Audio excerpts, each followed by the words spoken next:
In the heart of the Russian countryside, some things are as unchanging as the landscape.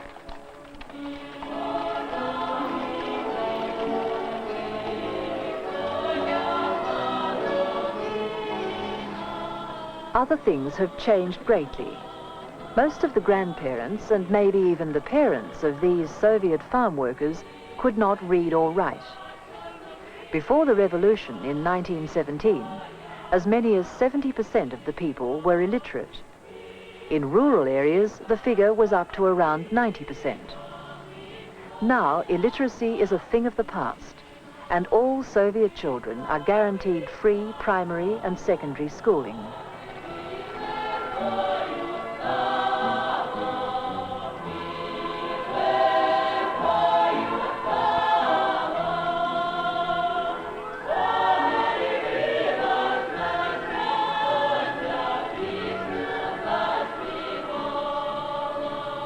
On a collective farm deep in Cossack territory in the Kuban region, children turn up for the first day of the new Soviet school year, the 1st of September.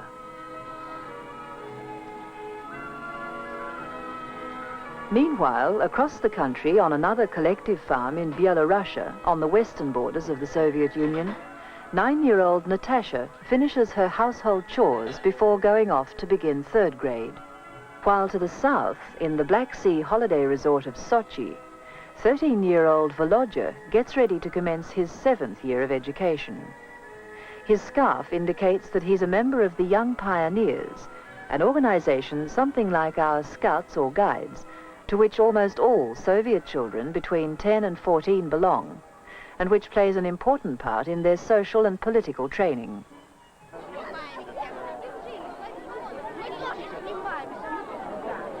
September the 1st is one of the big days in the Soviet calendar. Press, radio and television give it special coverage, emphasizing the importance of education, describing the joys and pleasures of the school experience, and congratulating the young on their entry into a wonderful new phase of their lives. With 6 of his compulsory 10 years schooling already behind him, the opening ceremony is a familiar event to Volodya. Every pupil, new or old, comes along armed with a traditional gift of flowers for the teachers.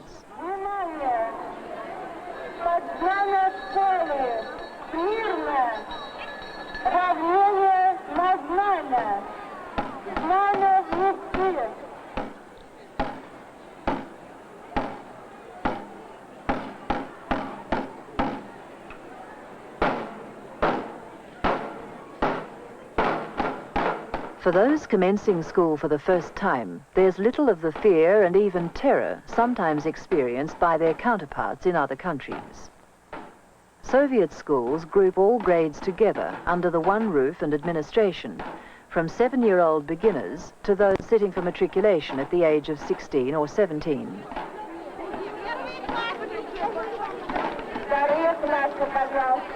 The ceremony over, the pupils march away to their classrooms. 3-month summer vacation has come to an end, and the rigorous routine of a new school year begins, to continue through the colder months, 6 days a week, interrupted only by short breaks at the new year and in early spring. At the age of 13, Volodya is virtually in the 3rd year of what corresponds to secondary education in the West. Most Soviet children undergo a compulsory 10 years course. As a 7th former, Volodya has some 32 hours of lessons a week. Children in the first 4 years, however, do only 24 hours a week.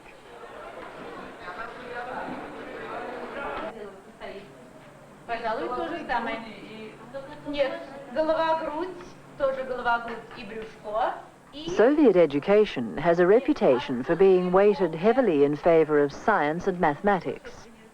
Volodya takes 14 different subjects, including 6 hours a week of physics, chemistry and biology.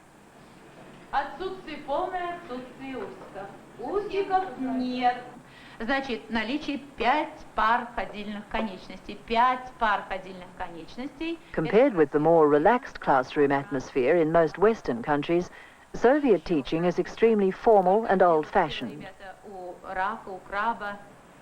У лангуста много отделов тела. The same curriculum, with only minor variations, is taught throughout the whole country. The average lesson is more like a lecture, with the students playing a passive role, answering questions and memorizing the knowledge presented to them. Это голова-грудь. Вот здесь глаза и класс. Discipline presents little problem. Young people are taught to respect and obey their teachers, to be polite and to revere knowledge. These values are not so much enforced by threats or punishment by the teacher. Corporal punishment is strictly forbidden. Instead, the emphasis is on moral pressure, often reinforced by the teachers appealing to the rest of the class to join in criticism of the offender. Два отдела тела и Problem cases are frequently discussed by the school's Young Pioneer Council, made up of representatives from each class, who decide on appropriate punishment for the wrongdoer. основное количество материала учебного по зоологии. Of all values instilled into Soviet children, one of the strongest is patriotism. Among the rules which all young pioneers swear to obey is one which states that they will honor the memory of those who've given their lives in the struggle for freedom and the well-being of the Soviet motherland. It's estimated that up to 30 million people died when the Germans invaded the Soviet Union during the Second World War, which the Russians steadfastly call the Great Patriotic War. Their memory is never allowed to fade, least of all in the minds of these young people changing the guard at a monument to the fallen at Odessa on the Black Sea.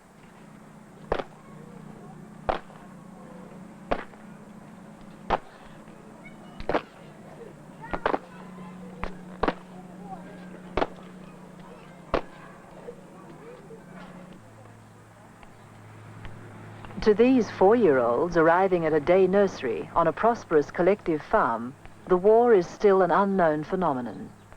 It's at preschool institutions like these, in city or country, that many Soviet children get their first taste of education in the broad sense.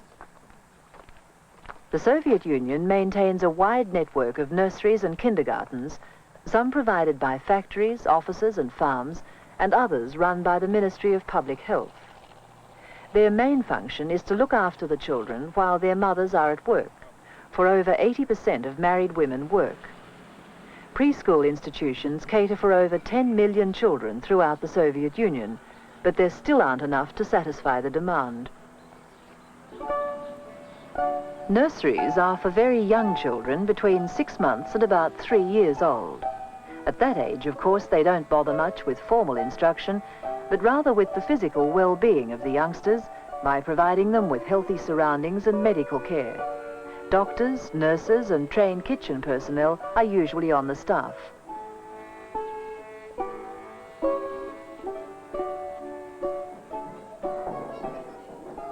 Kindergartens are for children between 4 and 6, that is, until they're old enough to go to school. It's at kindergarten that teaching as such begins, though naturally this is adapted to the tender age of the children. Apart from word games, simple numbers and normal play activity, the main aim is to give the youngsters some elementary training in social responsibility and the idea of collective living on which the Soviet system is based. From the earliest possible age, the children are broken up into groups in which most of the things they do involve sharing and cooperation. Emphasis is placed on the notion of common ownership under the motto, "What's mine is ours, what's ours is mine."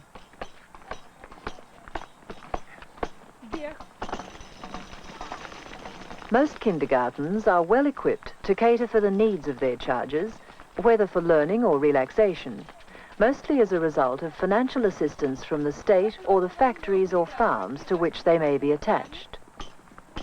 Unlike the schools themselves, neither nurseries nor kindergartens are free, but fees are extremely cheap.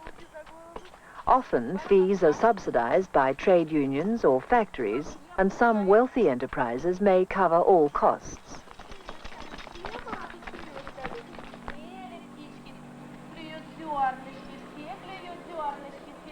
Most preschool institutions are open from 8 a.m. to 6 p.m, and some provide sleeping accommodation for children whose parents may be working night shifts. During the day, a great deal of time is given over to physical exercise and games, a feature common to the whole Soviet educational system.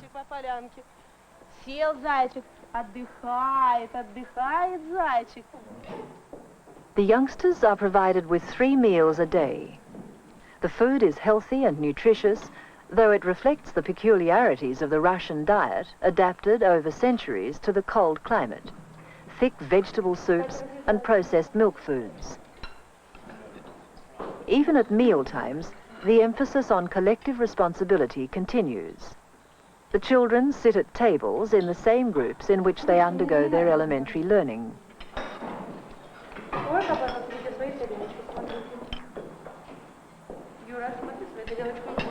Even at this age, one of their number is appointed table supervisor, with the job of seeing that the group behave themselves while eating and clean up afterwards. This is all part of the process of developing a spirit of self-reliance, based, however, not on the individuals by themselves, but in cooperation with others.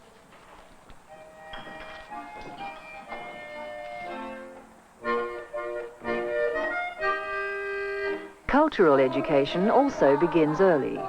Under an ever-present picture of Lenin, founder of the Soviet state, a group of tiny Belarusian kids in traditional national costume rehearse an old song for a forthcoming public performance before proud parents and friends.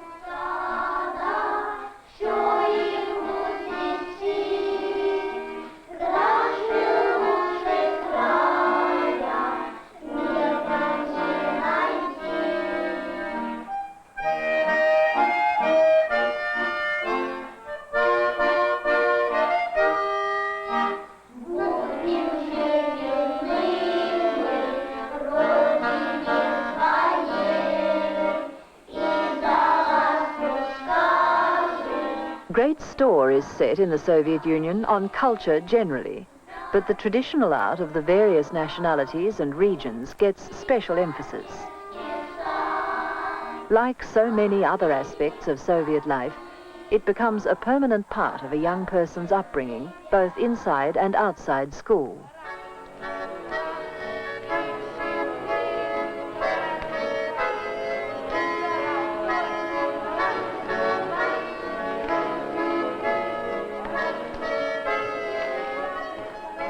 These teenagers are part of a folk dance group organized by the Palace of Culture on their collective farm. Nor is dancing the special monopoly of the girls.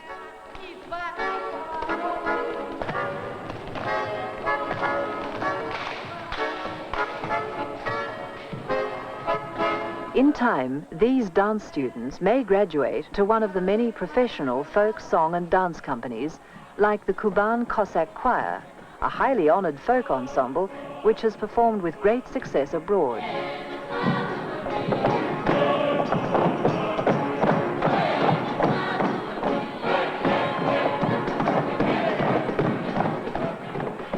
Many of their songs and dances are drawn from the life of the Kuban region, where they're playing tonight before an audience of appreciative collective farmers.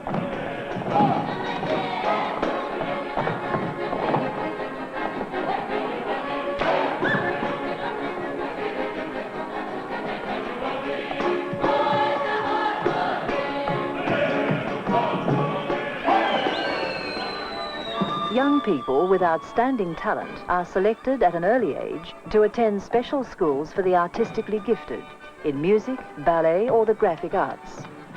Apart from other schools for those with special ability in science and mathematics, however, there's no grading of students in Soviet schools.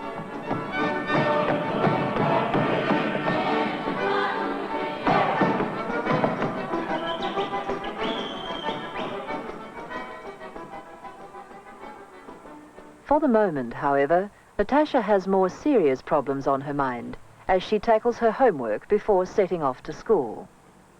Her teacher will start off each lesson by examining the class on the work they've been set overnight, a task which may take up 20% of the time. Marks will be awarded to the pupils for their performance, from 5 for excellent to 1 at the bottom of the scale.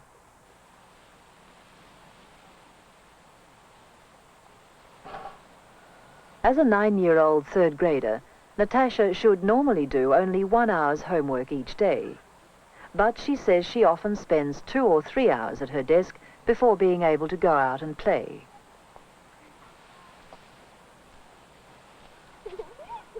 There's still a shortage of teachers and school buildings in the Soviet Union, particularly in country areas, with the result that many schools operate 2 shifts, one in the morning and the other in the afternoon.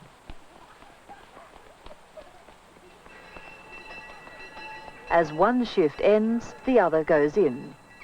Natasha is in the afternoon shift. This means she spends fewer hours at school than do children where only single shifts apply, but she has to do more homework to make up for it. She says she'd rather go to school in the morning so that she could spend the afternoon playing, but the morning shift's reserved for children from outlying areas who have to be brought in by bus each day.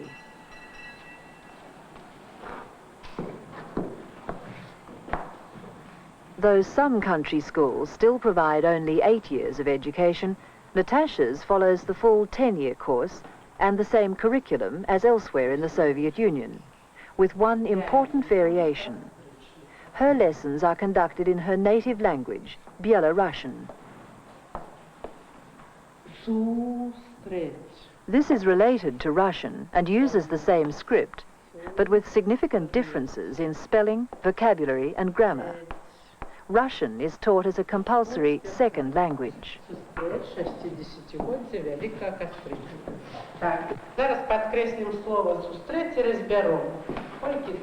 Natasha's other subjects comprise maths, nature study, music, art and physical education.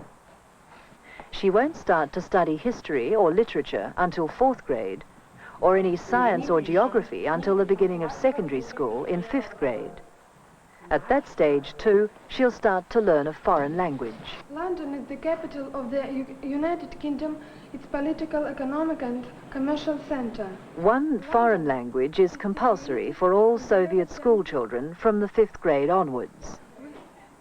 English is the most popular, followed by French, German and Spanish. Wherever possible, they are taught by the direct method. That is, the teacher tries to avoid using Russian and conducts the lesson entirely in the language concerned. Naturally, success depends greatly on the teacher's own command of that language. About London. It is a story of 2 boys who visit London, yes, and who saw the most interesting places in the capital of Great Britain. So, children, at the very end of this book, you have a vocabulary. I want you to open your book here. Generally, the standard is remarkably high. Here the words are given. One of the reasons is the size of the classes. Whereas the average class for ordinary subjects may number 30 students or more, for language study, they're broken up into groups of no more than 12 or 15, often taught in special language laboratories with modern equipment and facilities. Volodya is even more lucky than most other Soviet students tackling a foreign language.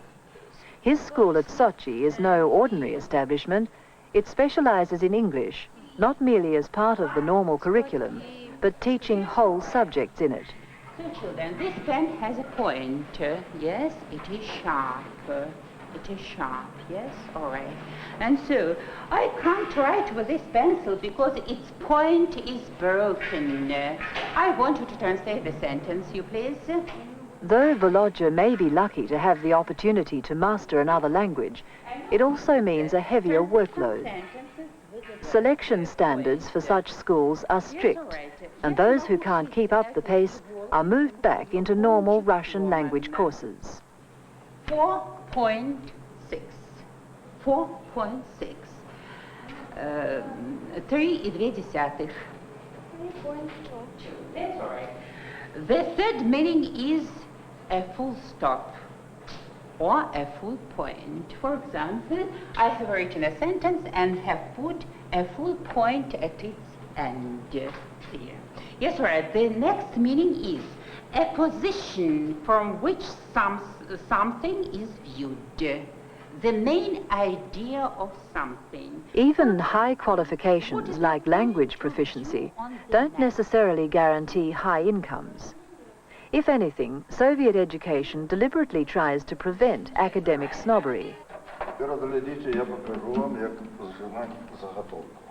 In addition to their formal subjects, all Soviet children do a compulsory 2 hours a week of so-called labor training, in many cases on quite complicated machinery supplied by nearby factories which adopt their school.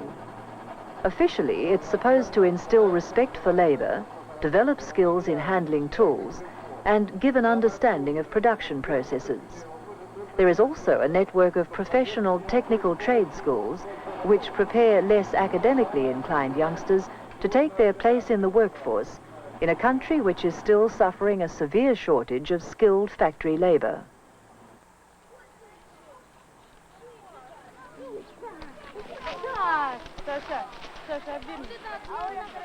The encouragement of a high regard for manual work makes it easier to solve urgent practical tasks. These collective farm children have been let out of school to help with the maize harvest by husking the corn cobs. Each class has been assigned a production target and competes against the rest for championship honors, with the added incentive of a week's trip to Moscow and Leningrad for the winning group. Similarly, on another farm in Western Russia, university students have been released from their studies to help get in the potato crop before the winter frosts by picking up potatoes missed by the mechanical harvesters. They earn a small wage for the job to add to their monthly living allowances, and even claim they enjoyed the break away from their books.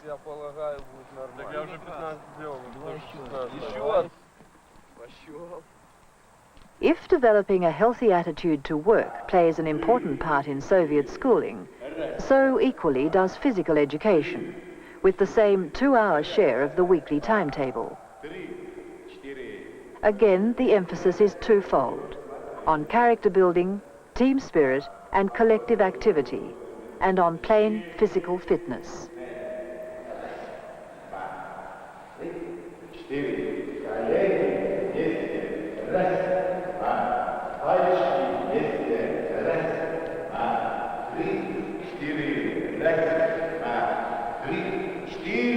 A massive nationwide effort has lifted the Soviet Union to the top of the international table in many sports, particularly gymnastics and athletics.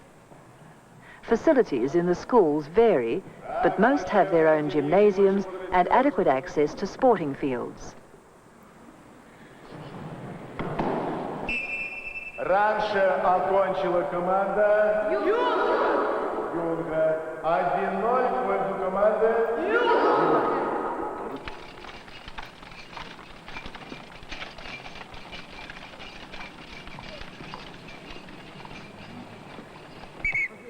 Outside school, the sporting scene for the average Soviet youngster is much the same as anywhere else, with the obvious differences. Not much sign of tennis or rugby, and certainly no such thing as golf or cricket, but plenty of activity in games suited to the brief Russian summer and the harsh winter that follows.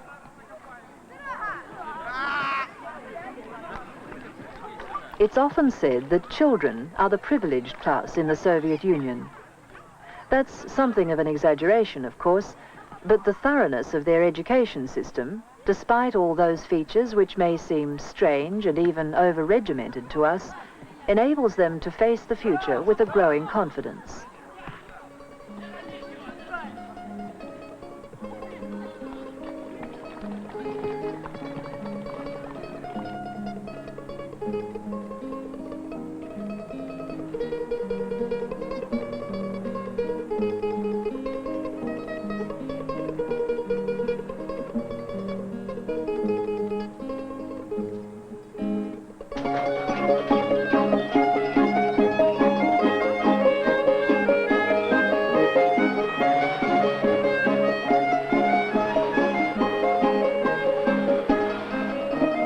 Out on her collective farm in Byelorussia, Natasha dreams of going to university to become a teacher or a doctor.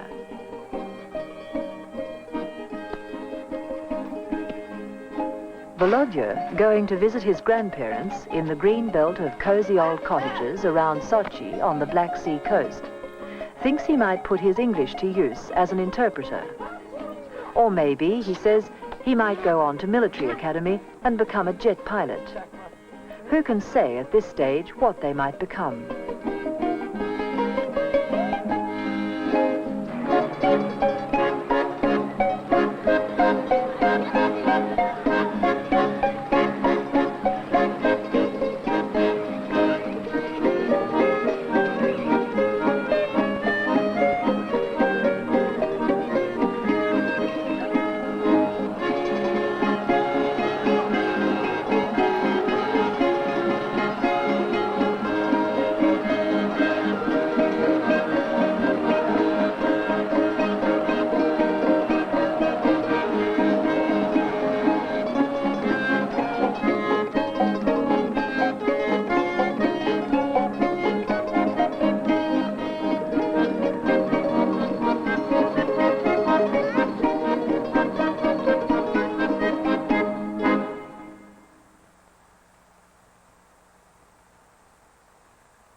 Hello, welcome. Hey, I'm Skip Alzheimer. Welcome to the AV Geeks Lunchtime streaming show, live from the AV Geeks archive. We just watched School's Inn, Soviet Style. It was made in 1979 by Journal Films, and filmmakers from Journal actually came from Coronet. They kind of started their own side business or side company. And they made a lot of films in the 70s and 80s. Yeah, that's kind of fascinating. I'm interested in looking at Soviet culture films from the 70s because that's during the time when all I saw were these kind of grotesque stereotypes of what the Soviet Union was like. And to see people on amusement park rides is really fascinating. And to see kids in school is really fascinating. So, and for a while, it was like last year, I was spending way too much money on Soviet educational films. Somebody from the Ukraine was posting them on eBay, and I was getting them for a good deal, but the shipping was outrageous. And I got some good films, or I think they were good films. I don't know. But anyways, I collect old 16mm films, in case you didn't know. And thanks so much, Have a Ham, for donating some coffee to the cause. If you donate more than $25, you'll get a t-shirt, and all you have to do is when you donate, just say what size t-shirt and the size that you need, or the size and then the address that I'm shipping it to. They're going to get printed next week, and today is kind of the cutoff time. If you have need a bigger size, I'm going to be ordering kind of small, medium, large, extra larges, and double XLs. But people have been putting in requests for larger sizes, and please put those in now because I'm going to order a bunch in that kind of small to extra large range or double XL range. But it's a special order for me to get the larger sizes. So please order today. Otherwise, I can't guarantee I'm going to have a size for you. But anyways, the response has been really great, and thank you so much. I'll give you a quick look of what the shirt looks like. It's on a charcoal shirt, and it is illustrated by Jason Pollan, a beloved illustrator, friend of AV Geeks who passed away last year, much too young.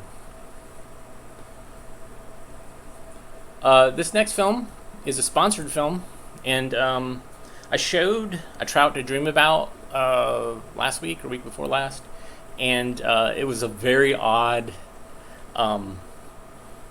fishing expedition film that was really just an ad for Alcoa aluminum foil. So this one is, see if you can figure out what this is an ad for. It is a hunting film, hunting expedition film, and it's sponsored by 2 companies. So here we go. This is elk country.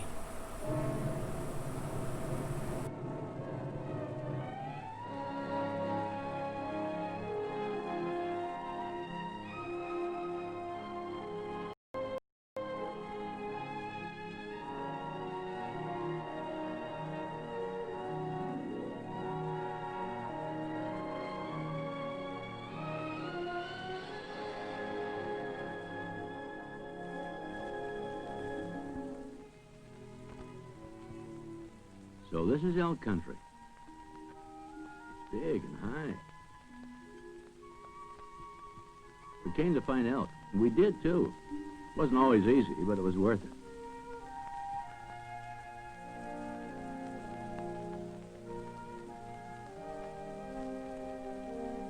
Came along to sketch what happened. And here's how it went.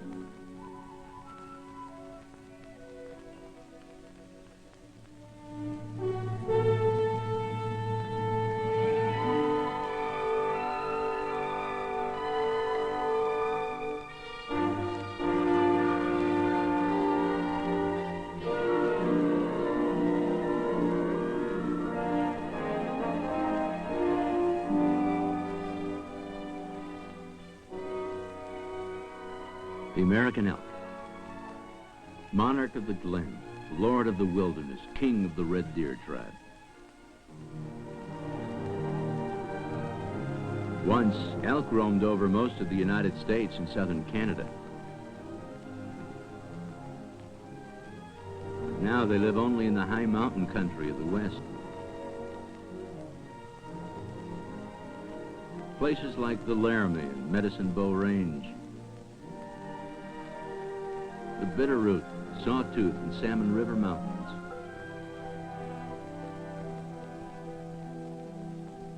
And here, too, in the mountain meadows and timber above the Snake River Valley. Now, if someone asked me where to find elk, I'd say, go up, young man, go up. At this height, it takes a mountain of elk just to survive. And the elk are higher still, where Indian summer can turn to instant winter when a storm moves in. But we came prepared for anything. Our kitchen and sleeping tents were pitched in a wooded draw by a stream. Our camp was miles from where we hunted. The sound of our voices and cutting wood had spooked any elk that may have been around.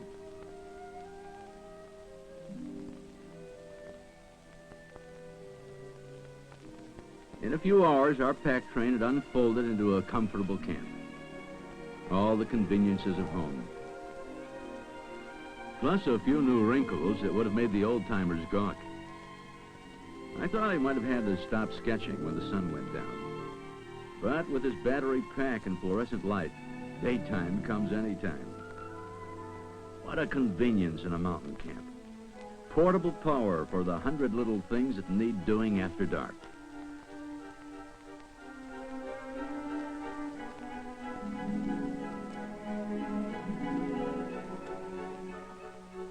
Our snug mountain retreat came complete with wood-burning stove.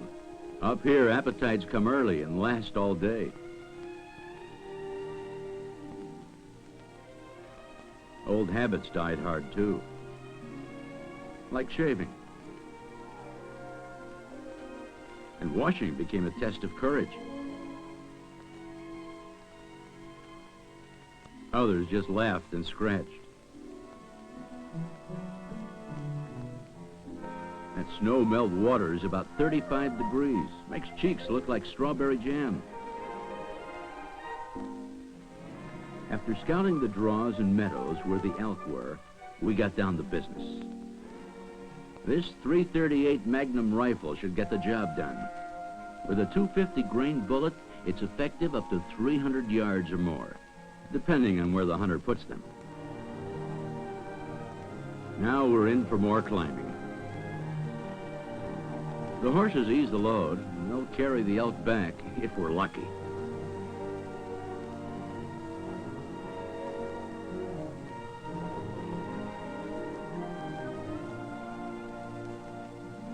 Takes a sharp eye and a hunter's instinct to find elk.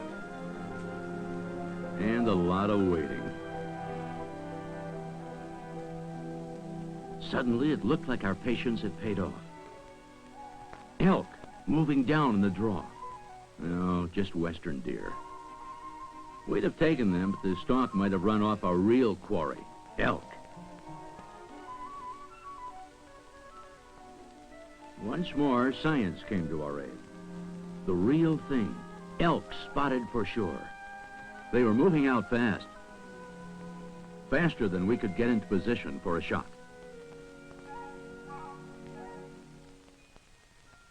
We had missed our chance. The trip down was disappointing and a little bit dangerous. The loose shale and rock underfoot spells trouble for men and animals. One slip can end in a long slide with plenty of bruises.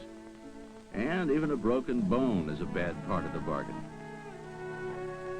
And to top it all, no elk today.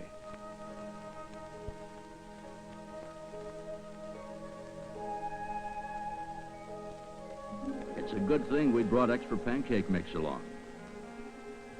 But for hungry hunters, flapjacks are a poor substitute for elk steaks. Anyway, we knew elk were around.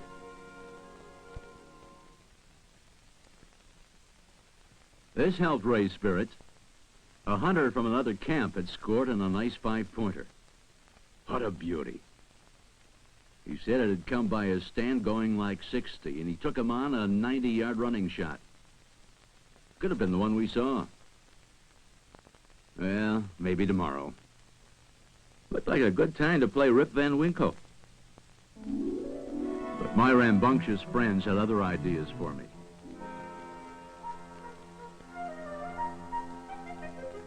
There was no way out. My hammock had become a cocoon. Later, we found that our icy stream of melted snow had its good points, even though the trout weren't taking any flies.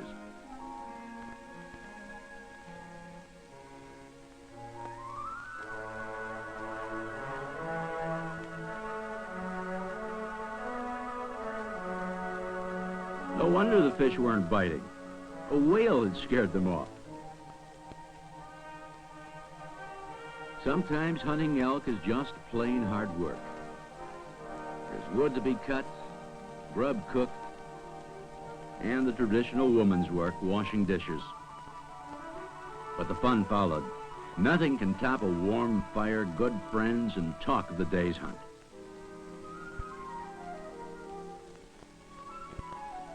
Nothing is more pleasant than gathering around a fire and maybe even spinning a few yarns. Memories like this last through the long western winters.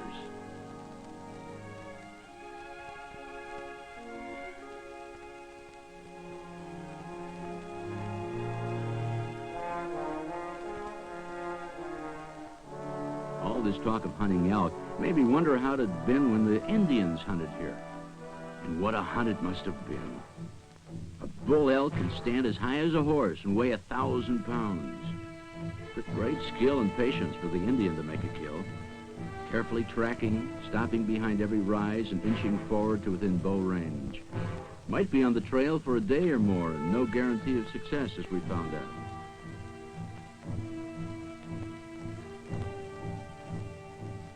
The next morning, we were out early, determined to get our elk. Some of the hunters had gone ahead to drive the elk back toward us. We had hunters on the top and both sides of a ridge, waiting. Elk, and coming this way.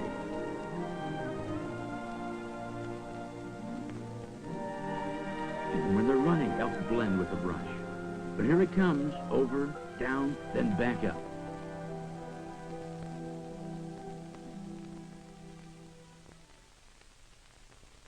The big bull stopped for just a second. It was enough. 20, 30, 40 yards, and down he went. We hurried across the draw to claim our prize. 600 pounds of elk, a fine specimen. The cape is carefully cut away so the head and rack can be mounted. as a trophy. Tonight there'll be a hunter's feast with thick steaks all around. The end of a hunt is a little sad when you know you have to leave all this.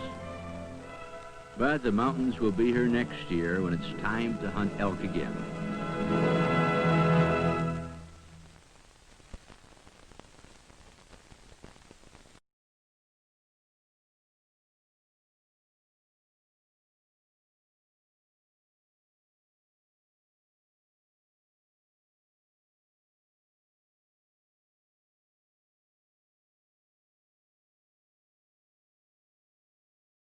Oops, got all caught up in stuff. And I didn't get a film ready. I was looking through a stack of films thinking like which one I wanted to use, and I couldn't decide. And that makes me angry. So here's a film, The Angry Film. And I want to say thank you to Colin and to Jonathan for buying us some coffee. Enough coffee that we feel like we want to give you a t-shirt. So thanks so much for that. Here's The Angry Movie.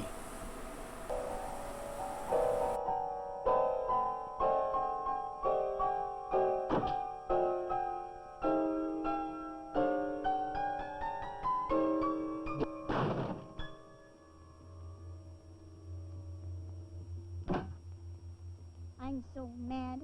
I'm so mad. Just leave me absolutely alone. Angry, angry, angry. And mad, mad, mad. I'm mad at them. I'm mad at them. Mad, mad, mad, mad, mad, mad, mad, mad, mad. That's what I am. It feels like this inside. Oh, I'm so mad. I'll show 'em, all of 'em. I'm gonna be angry.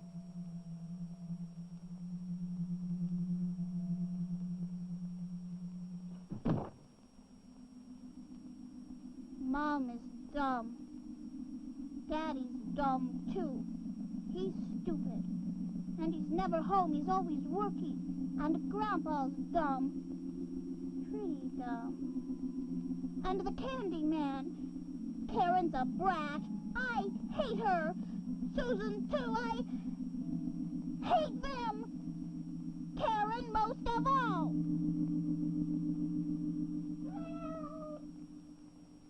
Oh, I wish they were all dead.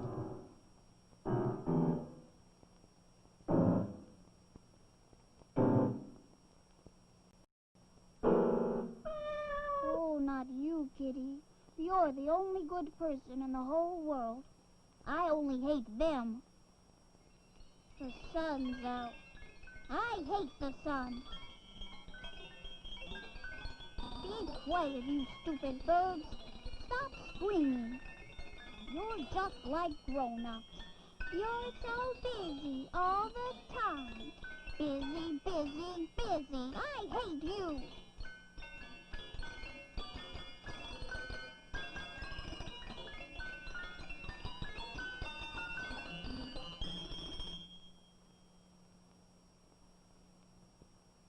Not now. We don't have time. They never have time. Never. Grown-ups are stupid. I'm never gonna grow up. And I hate wearing Susan's old shoes. They're yucky. I don't want to go into my sister's old clothes. I'm gonna say something bad. Dirty words.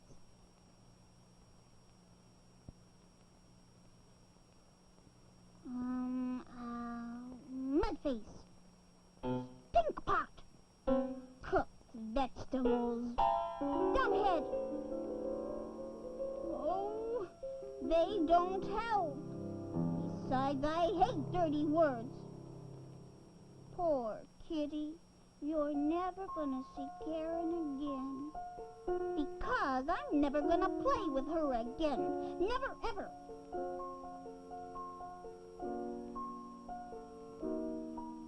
Hey, Kitty, look. This is stupid old Karen.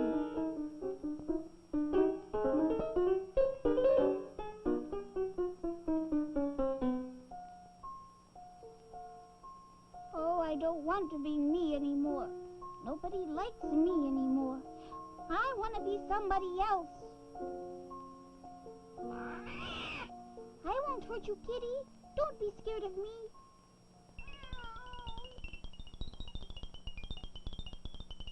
Oh, it's raining again.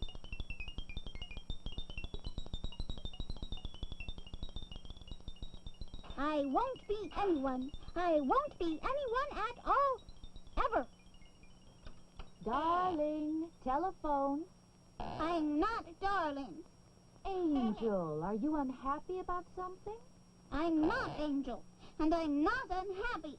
I'm mad, and I'm angry. Open the door and let me give you a big hug. No, it's too late.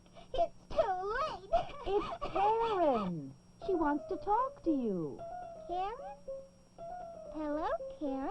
What are you doing? Nothing. What are you doing? Nothing. Want to come over to my house?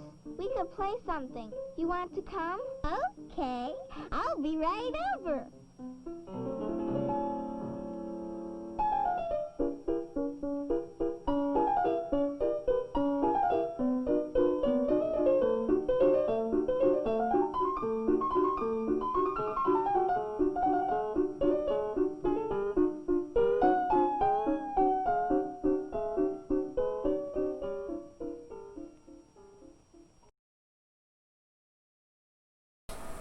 That should be the Rage movie. That little girl is so mad. And it's great just to identify. It's kind of liberating to identify with the absolute rage that little girl is experiencing. And just saying like, yeah, I get it.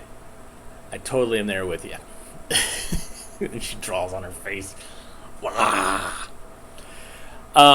This next film, I've not seen this before. Like many of the films I've been showing since I'm at the archive, I actually have the ability to show stuff live. And so I've been pulling from some batches that I got since the pandemic that I haven't been able to really watch and digitize because I don't come in because my assistant's working, but he's on vacation. So when the cat's away, the mice will play. This is called Load Runners. Enjoy.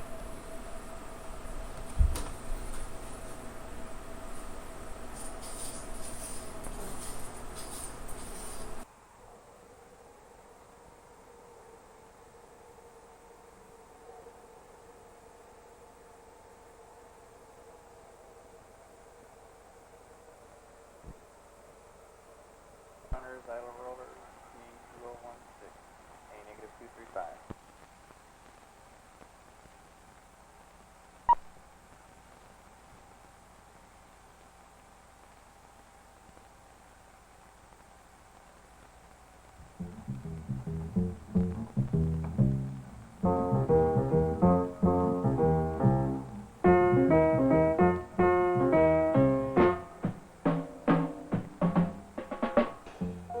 For nearly 100 years, the Osborne Manufacturing Corporation has been recognized the world over as the leading producer of foundry production machinery. The acceptance, the success of this reputation has been due in part to several advanced design principles and features. Osborne's Load Runners idler rollers is one of these. Designed to efficiently handle static, radial, and thrust loads, and originally used exclusively on Osborne's own machinery.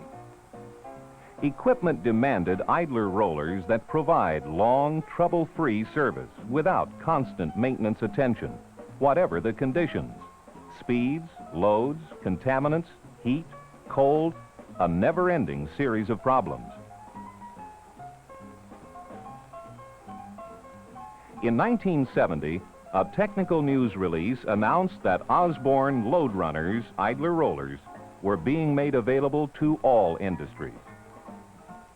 This film is a report, an update on the progress made, the innovations, the applications, the improved manufacturing technology employed to meet industrial problems and demands.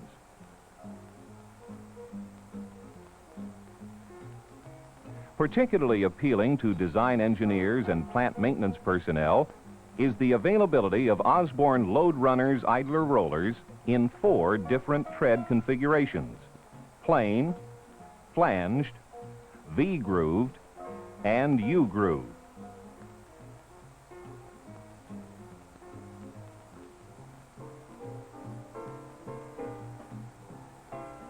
All have important money-saving applications across a majority of industrial plants. Flanged rollers are easily applied when built-in side guiding is needed. Reciprocating conveyors for moving materials employ plain rollers as top guides. Flanged rollers eliminate the need for separate guide strips. Radial loading determines roller spacing. Motions and any thrust loads are effectively handled in automotive transfer line equipment. V-grooved rollers are generally applied to lighter loads or when contaminants exclude flat riding rails. U-grooved rollers have proved effective as cable guides and also in wire straightening applications. Load runners are used as feed guides on slitting lines. Design ingenuity incorporates load runners as probe sensors on this rail wheel turning machine. Roller contact prevents side loading on shock absorber rods when cushioning in an air-powered rollover device. External loads being carried by plain rollers may need directional guiding. Additional plain rollers are ideal. This multi-level spiral conveyor employs some 50 rollers. A steel mill problem solved. Bearings and treads withstand thrust, speed, contamination as wheels on billet transfer cars, reliably and economically. Specialty machinery handles insulation wrapping on the Alaskan pipeline, using eccentric load runners for rolling and guiding. Hoists on offshore oil drilling stations in the Gulf of Mexico incorporate 5-inch flanged rollers.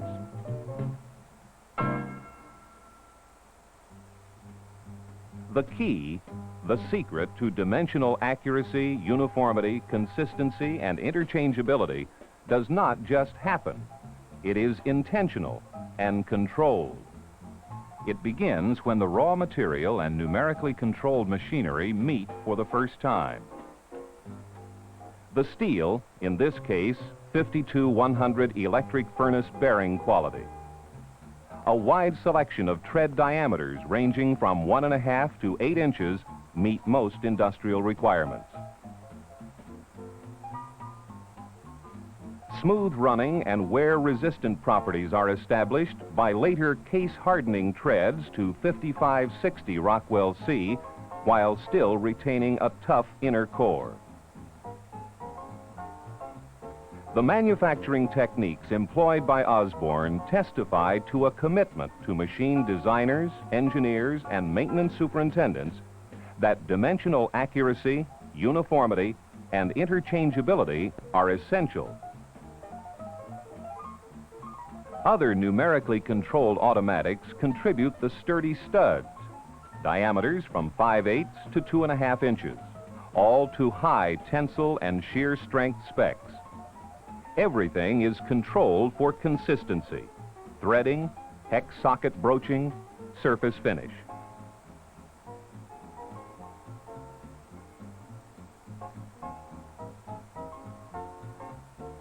Raw materials, in-process, pre-assembly, and final inspections are planned and followed through from beginning to end.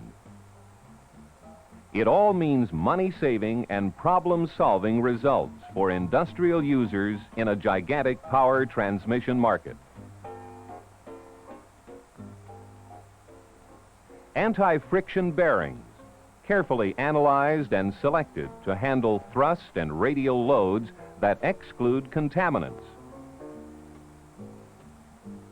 They start with deep grooved ball bearings with continuous shoulders and combination metal guard and lip seal protection.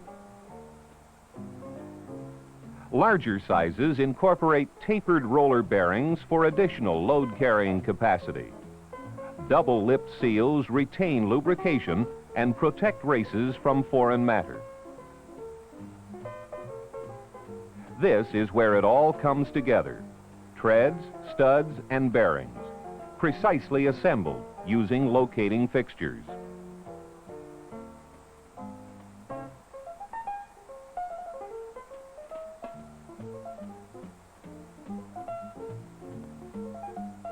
Bearing manufacturers report up to 90% of bearing problems are related to poor lubrication practice.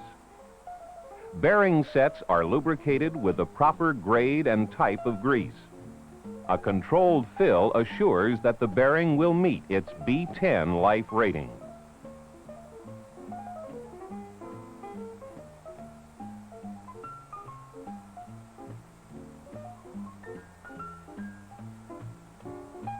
A tightly fitted expansion plug for additional protection against ever-present contaminants completes the assembly.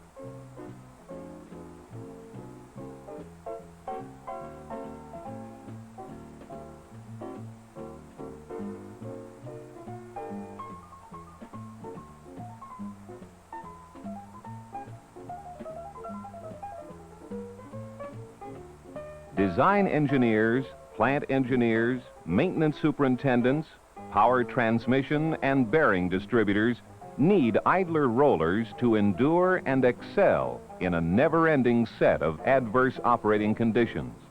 High speeds, heavy thrust, radial and axial loads, or combinations of all three, in dirt, dust, moisture, heat, and cold.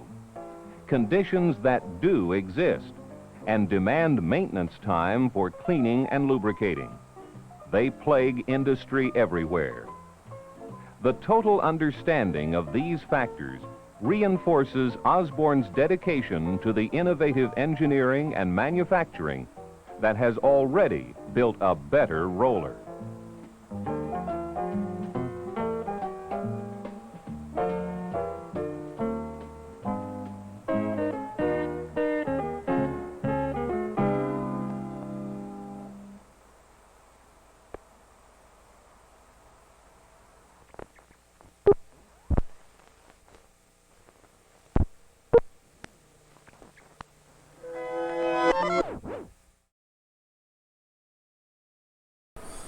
So that was Load Runners. I know some of you went immediately to the Broderbund software game Load Runners, spelled L-O-D-E.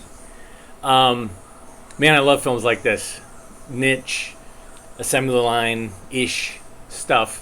And some people noticed that, I'm going to switch back here so you can see it. I actually did color correction while we were watching it. So this is what it was before.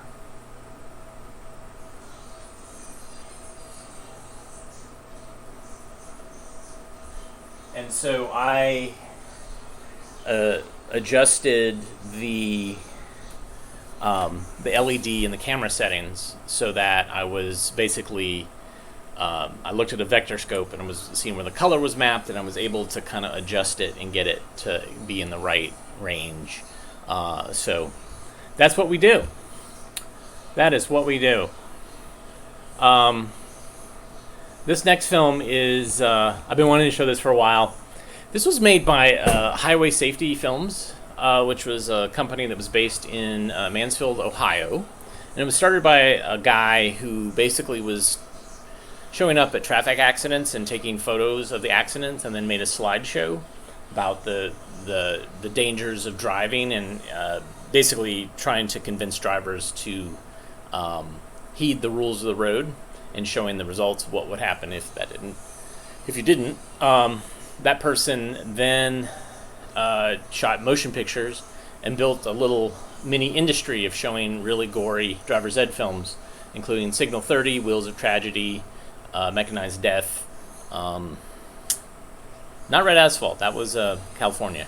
But then they kind of branched out and they did other types of films. And this is one, it's called Shoplifter.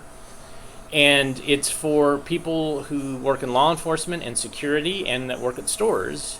And it looks just like a film on how to shoplift. It's really phenomenal. Really, really amazing. So here's the Shoplifter. The thief. They belong to the business executive, the grandmother, the college student, the teenager, the factory worker. But many merchants don't guard against these hands, even though they annually steal $2 billion, more than all the nation's burglars and stick-up men combined. They are the hands of the shoplifter.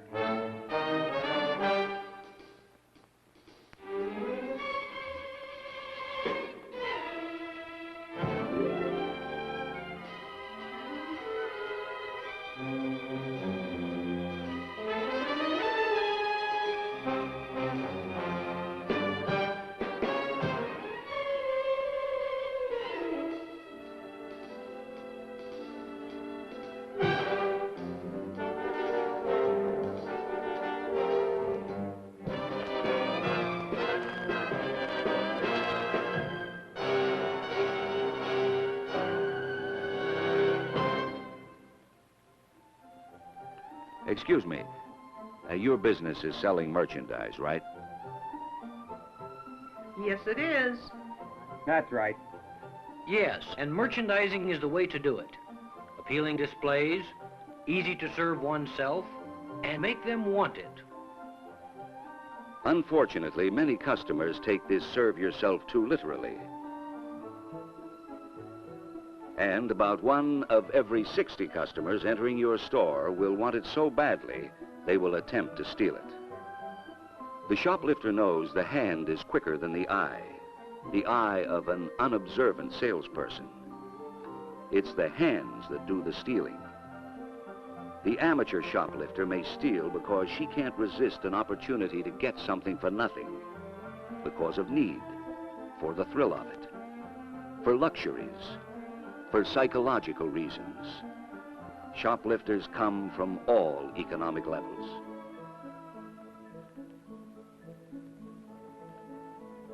The most active days are Friday and Saturday. Opening and closing hours and lunch hour are choice times because that's when alertness by sales personnel is usually the lowest. But who steals, why, and when they steal makes little difference to the salesperson who does the most efficient job possible. Alertness and courtesy by you are the greatest deterrents to shoplifters.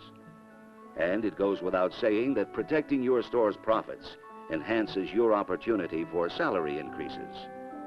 And it directly affects you as a customer in other stores, since shoplifting losses are added to the price of merchandise. Here you see actual footage of a professional shoplifter at work. She is about to commit a theft. No one in the supermarket knows what is taking place. She stacks these stakes neatly, too neatly. To an unobservant salesperson, she may appear to be an average housewife. But an alert salesperson will notice the large coat, full skirt, and big purse. These make for quick and easy concealment of merchandise. Notice how easily she slips the stakes under her dress, holding them between her legs.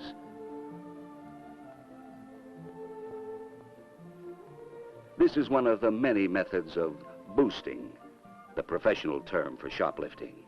And it's the most common technique employed by the female pro. Given enough privacy, she can make off with portable television sets, typewriters, radios, tape recorders, and small appliances just as easily.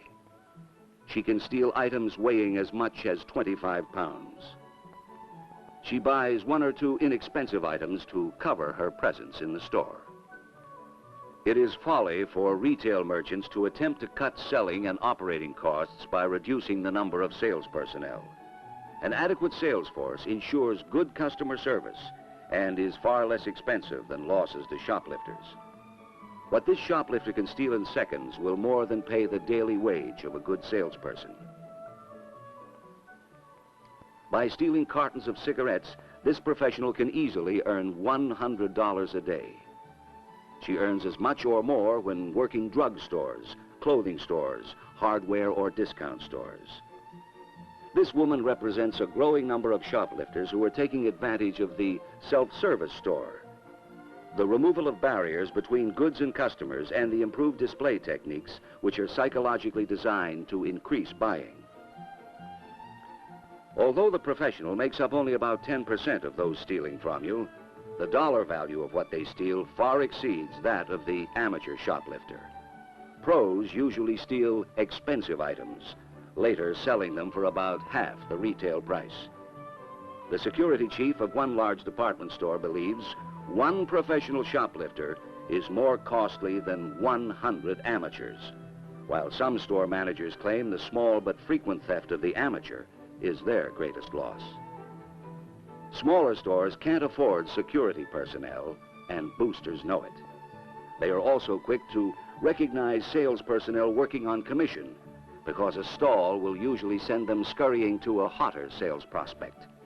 And that's what the shoplifter wants, privacy. But regardless of who is the greatest threat to store profits, the amateur or the professional, most shoplifters can be deterred by observant sales personnel who acknowledge all customers, letting no one go unrecognized. Personnel who treat everyone as a customer.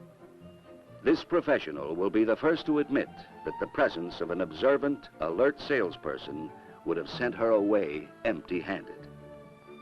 This is the merchandise she carried out of the store. However, she neglected to pay for these items.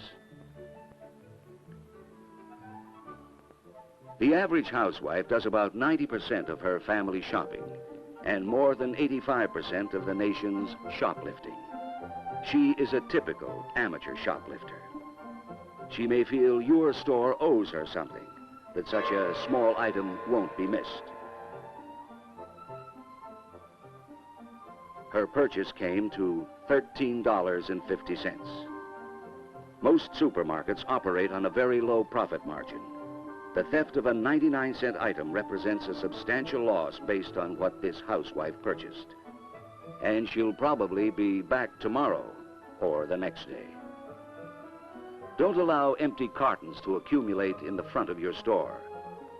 Many a request for what you think is an empty box has been prompted by the knowledge that it has been filled with your merchandise by an accomplice.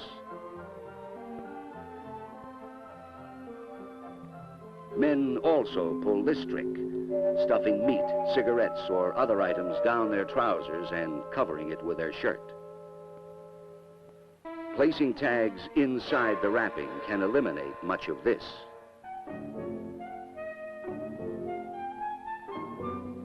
Switching containers, putting expensive items into cartons formerly containing inexpensive items, is a popular trick. An alert cashier will notice all tears and broken seals.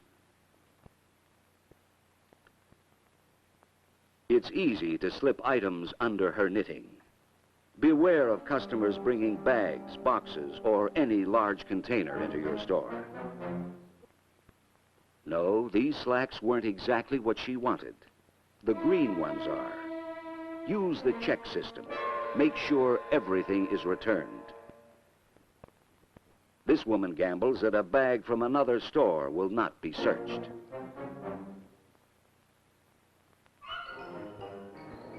It's better for the purse to be too large than too small. Wearing a rain cape on a sunny day should arouse your interest.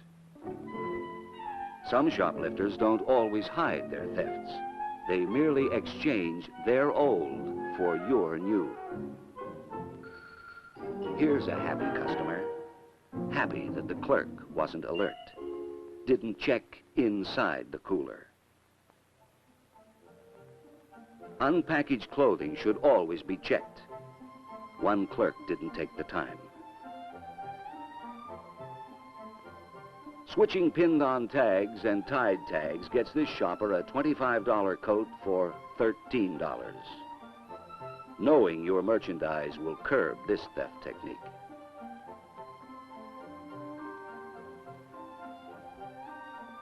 With the aid of this clever booster box, only 2 seconds are needed to steal an expensive camera. Here is another type of booster box. It's carried by the shoplifter for the convenience of his companion. Not all packages are what they seem to be. The cleverly arranged ribbons conceal the opening in this box. Many service areas provide supervised checking facilities for their customers' convenience and for their own protection. Professionals often work in pairs. No one could be more casual than this customer, despite all the activity going on behind her. She is the shield. Often a hidden zipper allows a lifter to do her own stuffing while the partner acts as a lookout. Here is a shoplifter making her selection while her companion serves as lookout. The chosen dress is placed under her arm temporarily.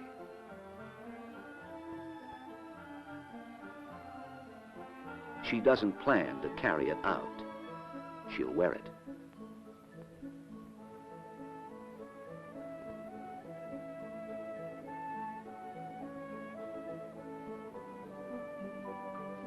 Sorry, these won't do. That's right.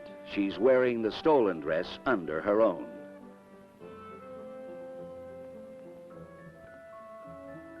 Clothing left in fitting rooms is easy pickings for shoplifters who just wear them over or under their own clothes.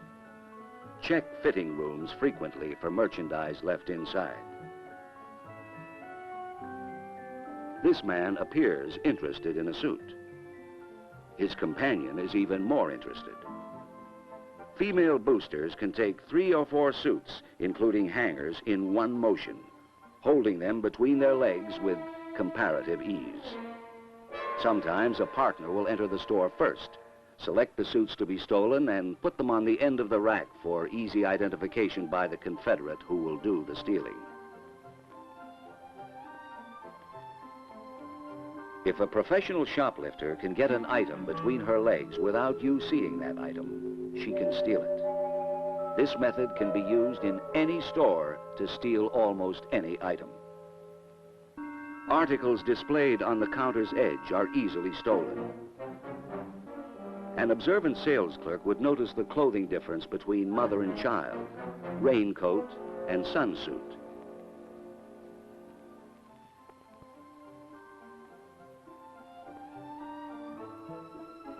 This man had a profitable day. It's good merchandising to display as few articles on the counter as possible. A booster would hesitate to take a loan item since it would immediately be missed and draw attention to his presence. On a rainy day, this shoplifter simply palms the tag and walks out of the store. Stealing larger items requires more self-possession. It is estimated that 1 of every 60 customers to enter your store tomorrow will try to steal something. The key to defeating this rising tide of shoplifting lies with you, the observant store employee. Even the cleverest shoplifter cannot steal from you if you realize that quick, courteous service to customers is your primary function. Police and retail security reports reveal that the most effective solution to shoplifting is the prevention of the theft. To steal from you and your store, the shoplifter must have 2 favorable conditions: merchandise to steal and privacy to steal it. Since you are in the business to sell merchandise, you must display your wares. The stress, therefore, must be on the reduction of the shoplifter's sense of privacy. You can do this by doing the best job of selling you can. Quickly acknowledge and serve all customers, even if you feel they are not ready to buy. Convex mirrors Peepholes and observation points also eliminate the shoplifter's sense of privacy. But 100 observation points, closed-circuit television cameras, and other electronic devices cannot compensate for good salespeople who are aware of everything going on around them. These devices contribute to the shoplifter's feeling that they are being watched. But when a shoplifter spots an alert salesperson, they know they're being watched. Service to customers is everything in your job. It not only increases sales, but decreases shoplifting. If you treat everyone as a customer, you will have performed your duty as an efficient, courteous salesperson. And if they are a shoplifter, you have prevented a theft. An adequate number of salespeople during busy hours ensures prompt service and prevents mass shoplifting. A uniformed guard patrolling your aisles is also a strong deterrent to stealing. Other shoplifting preventatives include elevated sales stations for complete surveillance and therefore maximum control over your merchandise. Adequate lighting and low displays permit greater visibility. Shoplifters develop patterns for stealing. For example, a shoplifter never keeps his eyes on the merchandise. He watches you and the customers around him, waiting for that moment of privacy when he can steal. Beware of loose coats. They can conceal countless types of items. Alertness on your part is the strongest preventative to shoplifting. Awareness of all customers. Knowledge of your merchandise. Serve all of your customers as quickly as possible. Even if you are busy with one customer, immediately acknowledge new customers. I'll be with you in a moment, sir. To a customer, those words mean courtesy. To a shoplifter, it means, I'm watching you. Never leave your section unattended. And for customers who are just looking, keep them and the merchandise in sight. May I help you with that tow rope? Asking this question is courteous. It also deters a shoplifter. Valuable items should be displayed out of reach. Stacks of merchandise left in stairwells, freight elevators, halls, and in the shopping area are easy prey for shoplifters. After restocking departments, all merchandise should be returned immediately to the stockroom. This is a popular trick for stealing popular records. You can lose hundreds of records and other items to the magazine fan. Or you can save hundreds of records by putting them out of reach, behind glass, as this security-conscious department store did. Not all book-carrying customers are avid readers.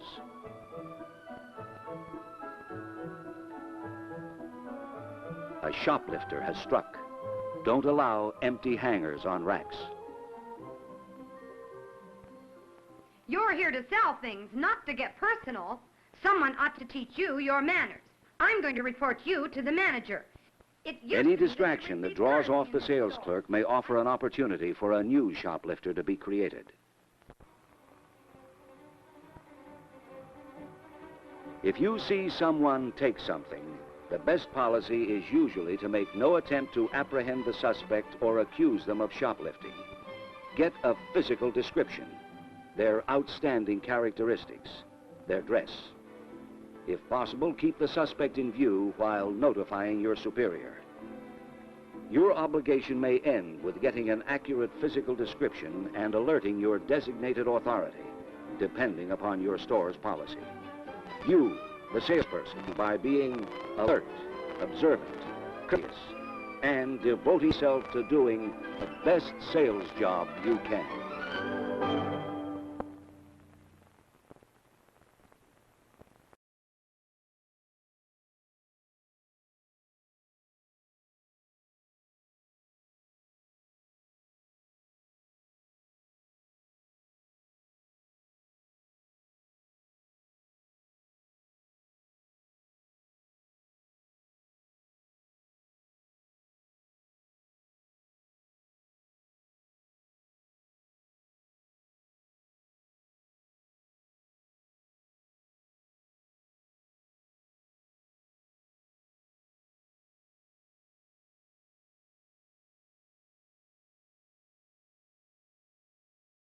Woo!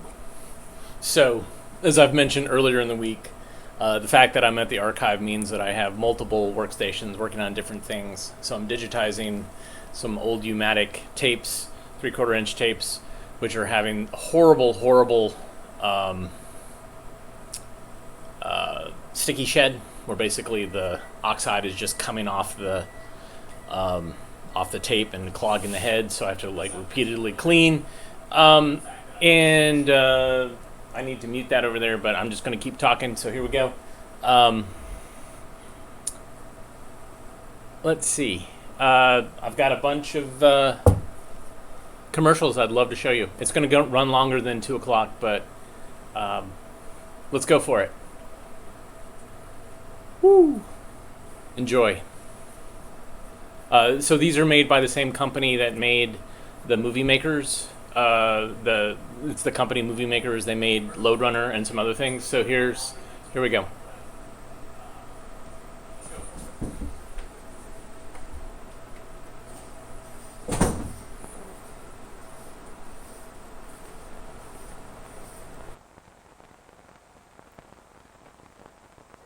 Welcome to Cedar Point, where a new world of family fun begins, Saturday, May 24th.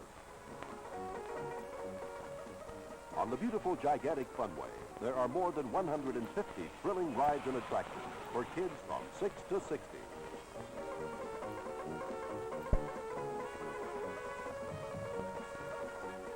You'll be amazed at the many new rides and exhibits in Frontier Town. There's fun for everyone, whether you enjoy browsing through quaint old Western stores or fast action adventures. Everywhere at Cedar Point, you'll find realism, excitement, graceful charm and beauty, including Ohio's cleanest beach, 1,000-boat marina, and the Lakefront Hotel Breakers. Live entertainment at both the Funway and Frontier Town. At Cedar Point, Sandusky, Ohio, where the whole point is fun.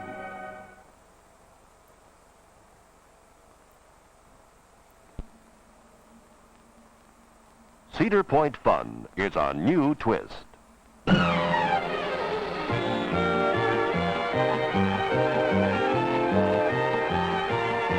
Explore the early West on your way to Frontier Town. But watch out for outlaws. Live it up with your whole family. This year, every day is one price day for all rides. Tickets available at Sears stores. Spiral 300 feet into the sky for a breathtaking view of Cedar Point fun. Fly up and away on a jet plane. See the Funway from the Sky Ride. Stay at the Hotel Breakers.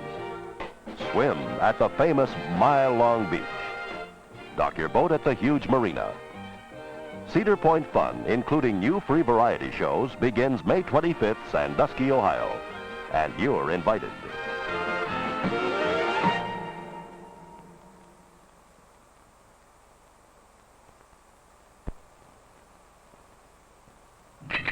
A safety belt on wheels.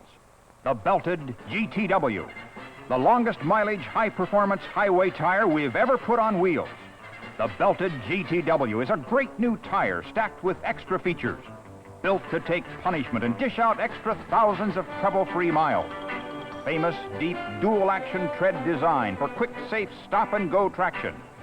A safety twin belt built with fiberglass to help shield against punctures and blowouts. Full plies of cool-running Nigen cord. General's patented processed nylon cord add to performance. You get a soft ride plus firmness and stability that give you confident car control. Beautiful with a distinctive 3 white ring sidewall. The long mileage belted GTW from General Tire, now available at your General Tire specialist. Get your safety belt on wheels today.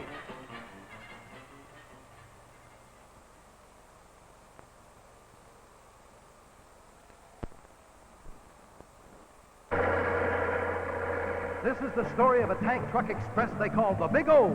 She hauls Lawson's fresh squeezed orange juice non-stop from Florida. Roll on, Big O. Get that juice up to Lawson's in 40 hours. Now the oranges ripen in the Florida sun. sweet on the tree they stay. Then they pick 'em and they squeeze just as quick as you please, and the Big O leaves the same day. Roll on, Big O, get that juice up to Lawson's in 40 hours. Now one man sleeps while the other man drives on the non-stop Lawson run.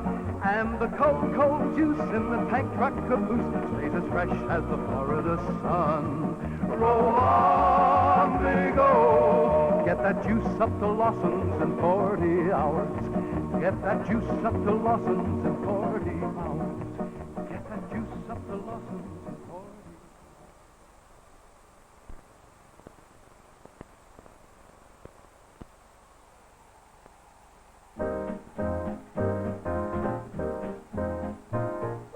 Just the right touch. Old Dutch beer. George's putting was a problem, couldn't sink 'em in a clutch, until he met the man who showed him just the right touch. Just the right touch. Old Dutch, just the right touch, you bet. Old Dutch beer so mellow and clear, with the finest flavor yet. Pleasing, yes, refreshing too. Time to taste this sparkling brew. Get the good beer you like so much. Just the right touch. Old Dutch. Like sports, the brewing of a fine beer takes skill plus just the right touch.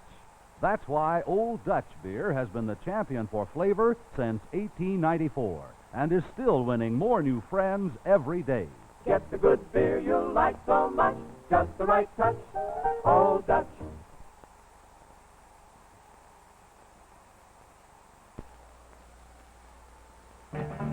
A $4.50 ticket gets you all the rides all day long, and that's a whole bunch of fun at Geauga Lake.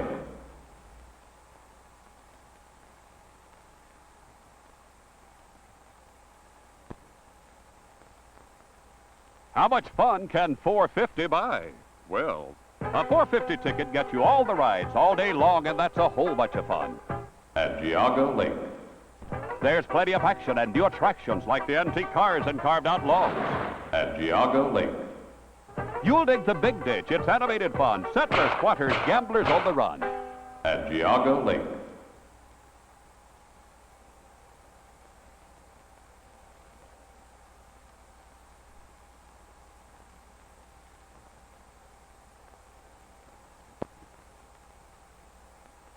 How much fun can $4.50 buy? Well, a $4.50 ticket gets you all the rides all day long, and that's a whole bunch of fun at Geauga Lake. There's plenty of action and new attractions like the antique cars and carved-out logs at Geauga Lake. You'll dig the big ditch. It's animated fun. Settlers, squatters, gamblers on the run at Geauga Lake.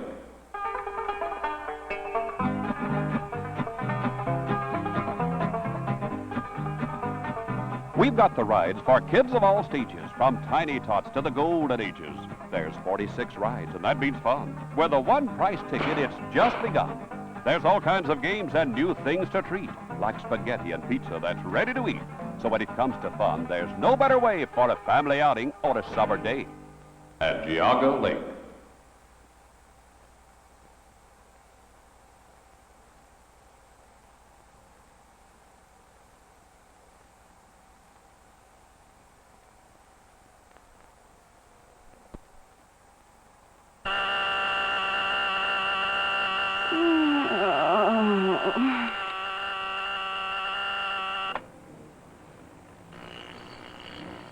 Everything this girl touches today will have traveled by truck. This will remain a fact throughout her entire day. Everything she touches will have traveled by truck. Think about it.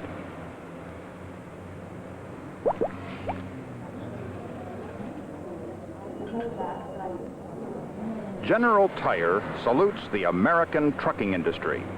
What would we do without trucks and the men who run them? Everything travels by truck to serve you better, faster, in the modern manner.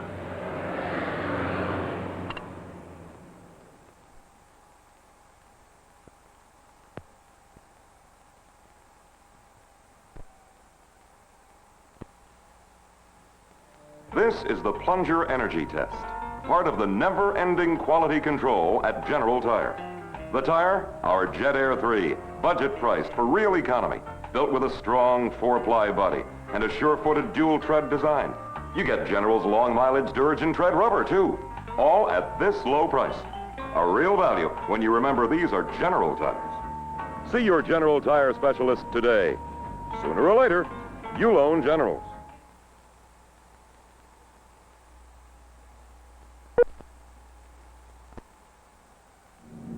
These are tread wear bars. They appear across the tread when your tires need to be replaced. If your tread wear bars are showing, come take a look at Polyjet from General Tire. With 4 full plies of smooth-riding polyester cord and plenty of wide, deep tread for traction and mileage. At this low price for a General Tire, you'll want to mount a complete set. See your General Tire specialist today. Sooner or later, you'll own Generals.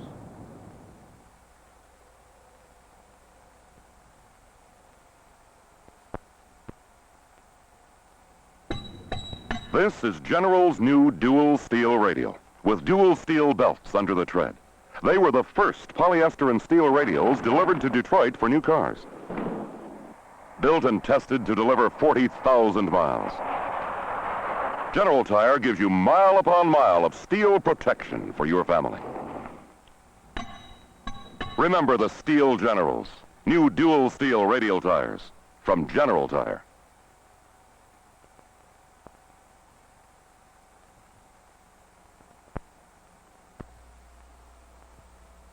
General Tire guarantees you go in snow or we pay the tow. Choose from the rugged glass-belted Gripper 780, the sure-footed 4-ply nylon winter cleat, or for radial users, General's famous low, wide dual steel gripper. And the price is a stopper, too. A real value when you remember these are General Tires, each backed by the unconditional you go in snow guarantee. Sooner or later, you'll own General.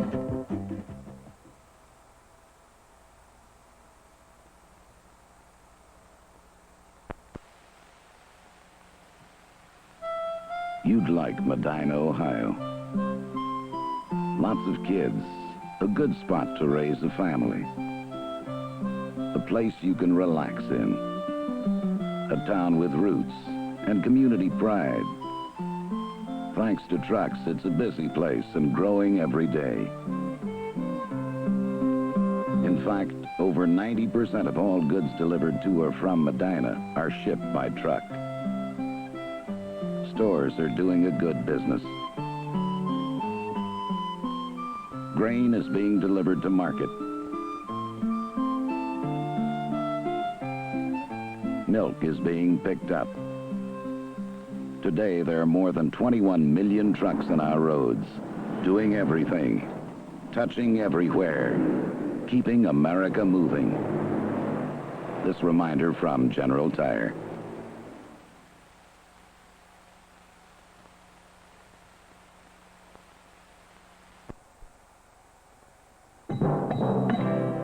The steel belts in this new General dual steel radial are designed to give your family 40,000 miles of protection. We've buffed these tires down to naked steel to show you the kind of protection we mean.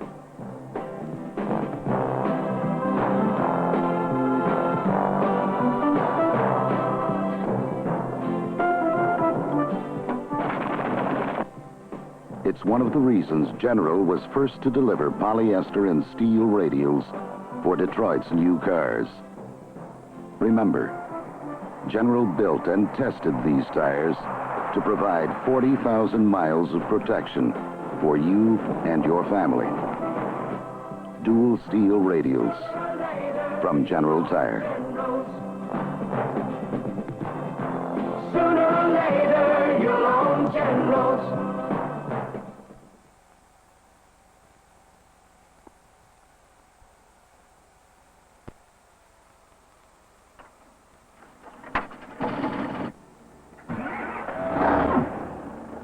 There have been a lot of changes in the United States trucking industry over the last half-century.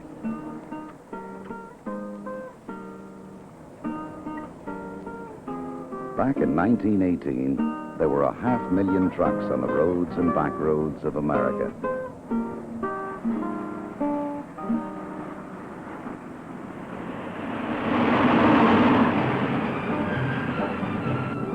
Now there are more than 21 million trucks on the highway moving the nation's products. One thing hasn't changed, though. American trucking still delivers almost everything, everywhere, on time. You depend on that more than you know.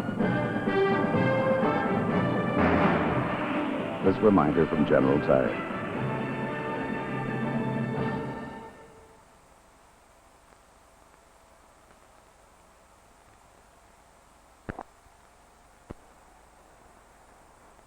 This is the city. These are the people. This is the car. The all-new, all-beautiful Rambler 463. Rambler, always famous for engineering and economy. This year, the fashion car, the smart car. Rambler, the Motor Trend magazine car of the year. The best performing Ramblers ever built. Let's all pay attention to Andrew and Mrs. Marco. Mr. Marco is principal of the Westview Elementary School in Avon Lake. Mr. Marco, how do you like your Rambler? Ray, I think your jingle says it rather well. There's nothing in the world quite like a Rambler. And the interiors are just beautiful. You heard the principal and his wife. Yeah, there is nothing in the world like a Rambler. Get yourself a Rambler today. See your Greater Cleveland Rambler dealer today.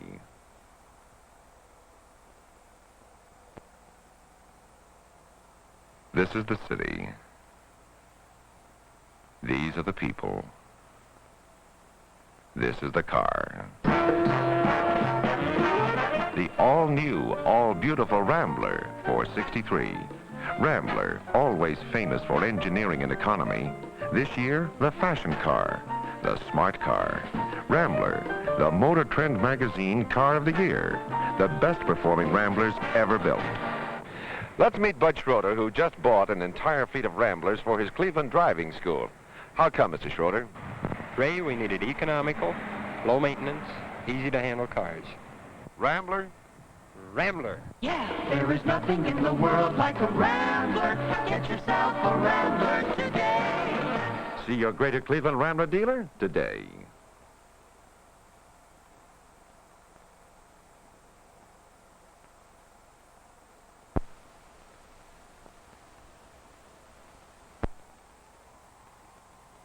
This is the city.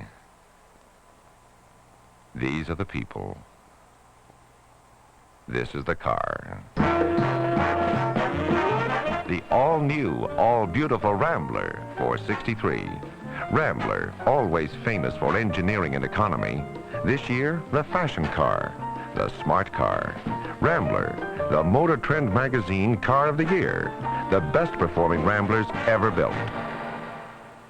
Right now is the time to make a terrific deal on the 1963 Rambler. Just ask Mrs. Betty Krause and her daughter Marilyn. Ray, I support myself and my teenage daughter, so I had to get a deal. I really shopped around. This is it. Rambler? Rambler. Yeah, there is nothing in the world like a Rambler. Get yourself a Rambler today. See your Greater Cleveland Rambler dealer today.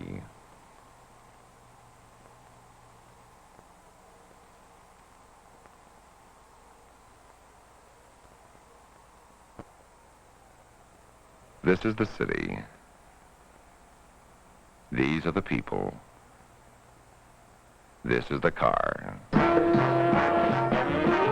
The all-new, all-beautiful Rambler 463. Rambler, always famous for engineering and economy. This year, the fashion car, the smart car. Rambler, the Motor Trend magazine car of the year. The best performing Ramblers ever built. Meet Mr. George Crescina, sales representative for a local utilities company. Mr. Crescina, why did you choose Rambler for 1963? What if I said I didn't like it? Well, say it. No, I'm only kidding. I think Rambler is the best car for 1963. It really is. More reasons why Cleveland's pace-setting people are saying... Yeah, there is nothing in the world like a Rambler. Get yourself a Rambler today. See your Greater Cleveland Rambler dealer today.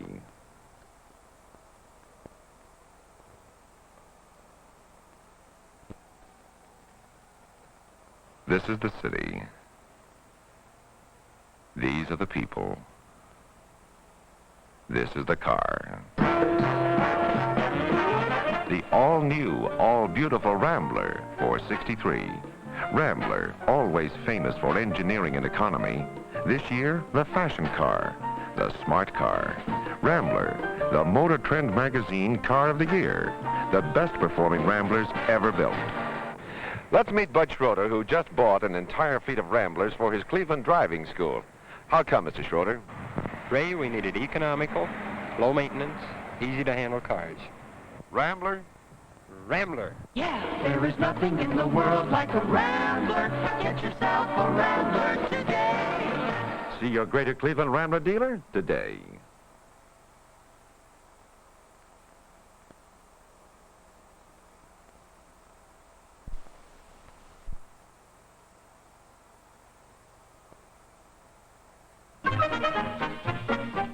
And now the characters from the comic strip Peanuts.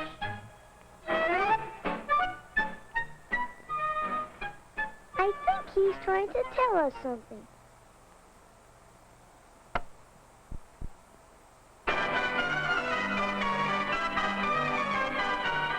Picture yourself in a sporty new 1963 Falcon.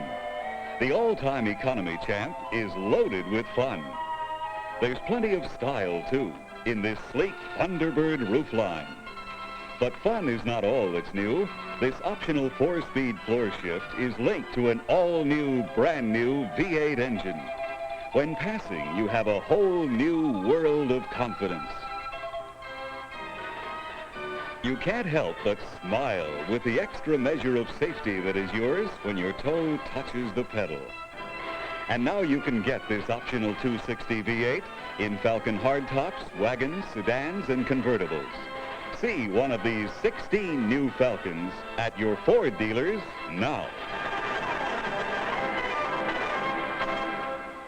16 new Falcons? Wow, that's a lot. Yes, pretty soon Ford will have to go into mass production.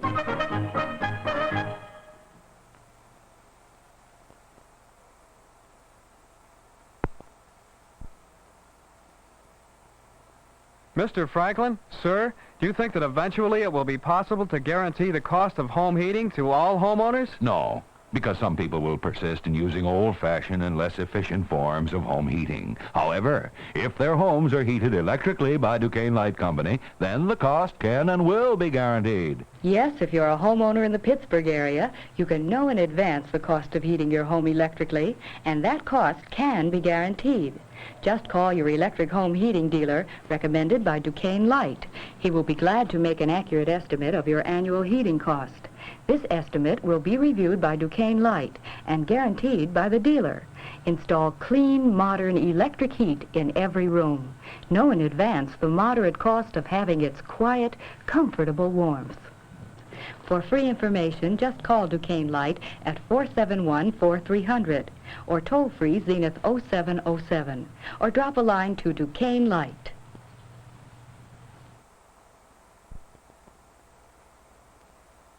This is my life. When I was first married, life seemed so simple. I worked hard, of course. I washed. I dried. I baked. I fried. I rubbed and scrubbed and wept and sighed because of all the work I had to do in my old-fashioned home. I was worn out at the end of the day. My electric bill was smaller in those days than it is today, but now I don't work as hard. I can relax in the evening, and during the day in my modern electric home, I don't have to mix and fry and scrub and dry.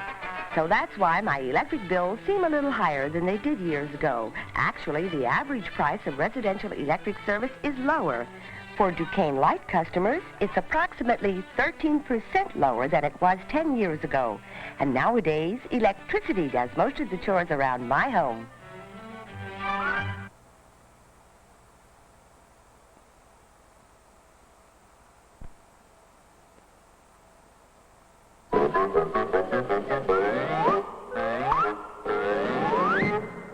Iron City, Pittsburgh's #1 beer, with a great new snap-top can. Iron City, rich, robust, refreshingly good.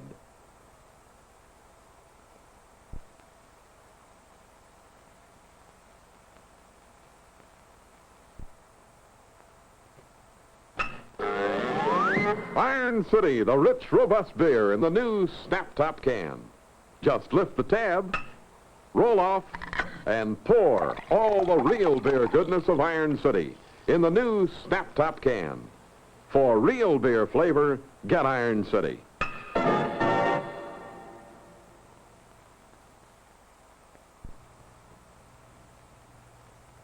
Sir, do you foresee any practical use for your interesting discovery? No. But I imagine somebody will come up with something. Like what, sir? Like a flameless electric clothes dryer, maybe. Well, what good would that do? Well, for one thing, my wife will have no more wash day weather worries. I might fly kites in a thunderstorm, but she just can't dry my shirts in one. What about the cost, sir? Oh, a good lace front shirt from Paris. Oh, no, sir, you misunderstood me. I mean, what about the cost of fully automatic electric dryers? Oh, well, young man, all electric dryers will be fully automatic, and they will cost $30 to $60 less than any comparable flame-type model that we may ever have. So you can see on purchase price alone, folks who choose electric dryers will save enough to operate their dryers free for anywhere from 3 to 5 years. 5 years? Well, to summarize, sir? By all means, Duquesne Light suggests that you see the latest electric dryers at your electric appliance or department store.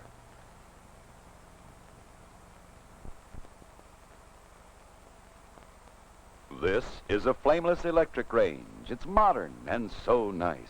There are also other kinds of ranges, like home on the ranges. And just out of ranges, there are Texas ranges. And though we'd like to ignore them, there are also old-fashioned stoves. We don't think they're so nice. But back to truly automatic electric ranges, really modern ranges. Electric cooking is flameless cooking, clean cooking. So we say they are white glove clean. We say it all the time. And that's why they're all switching to electric. Electric ranges give you exact degree cooking heat in the oven and on all 4 surface units, not just on one burner. Get a nice flameless electric range. Cook by wire, not by fire. Duquesne Light suggests that you see these ranges at your electric appliance or department store.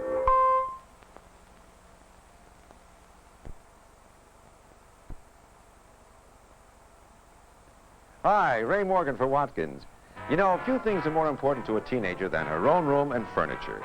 And right now, Watkins is featuring the Teenager Special, the Hollywood Bed Ensemble by Sealy, makers of the famous Posturepedic, for just $79 complete. With steel bed frame, tufted inner spring mattress, matching box spring, and your choice of 7 headboards.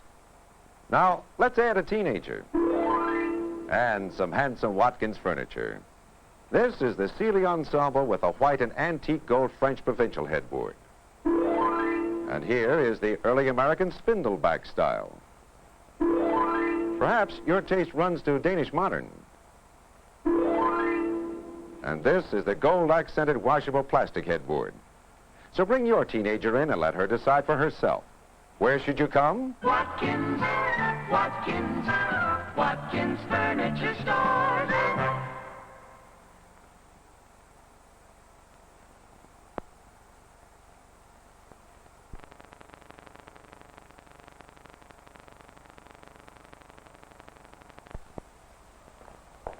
Why buy your glasses from Montgomery Ward?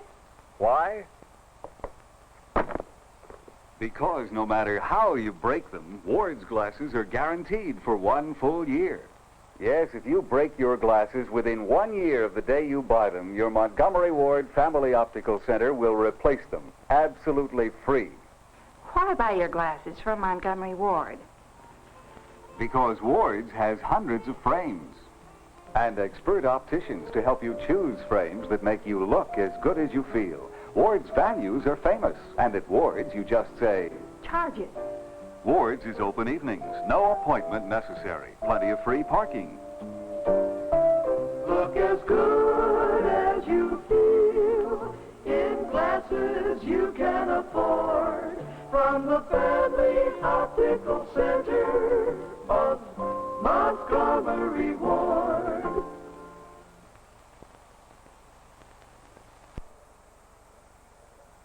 Hi there. Do you go the carefree, car-free way to the stadium to see the Indians play?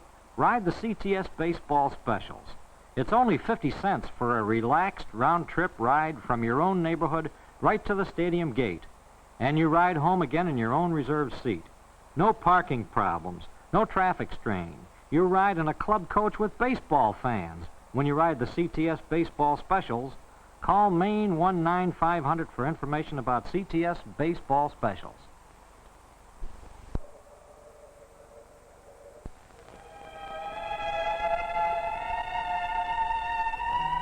Enchanting evenings can be yours more often, right in your own home. Because modern electric service leaves you more time for enchanting leisure, more time for dinners, quiet and quaint, or for that matter, for any of your other many activities. Thanks to the help you get from electricity. It preserves and cooks your food, washes and dries your clothes, heats and cools your home, and helps you in a dozen other ways. Best of all, the average price of residential electricity is 13% lower than it was 10 years ago. While your bill may be higher than it was then, it's because you've added so many new appliances. You can afford to enjoy the benefits which are yours all day, every day, from modern, economical electricity. Duquesne Light advises that it is your handiest household helper.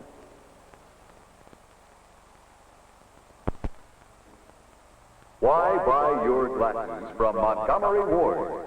Because your Montgomery Ward Family Optical Center offers complete family optical service. Because Ward's is open evenings, no appointment necessary, plenty of free parking. Why buy your glasses from Montgomery Ward? Because Ward's Family Optical Center has hundreds of frames. Ward's expert opticians help you find the frames that make you look as good as you feel. And because Ward's unconditionally guarantees all glasses against any kind of breakage for 1 full year. So, look as good as you feel in glasses you can afford from the Family Optical Center of Montgomery Ward.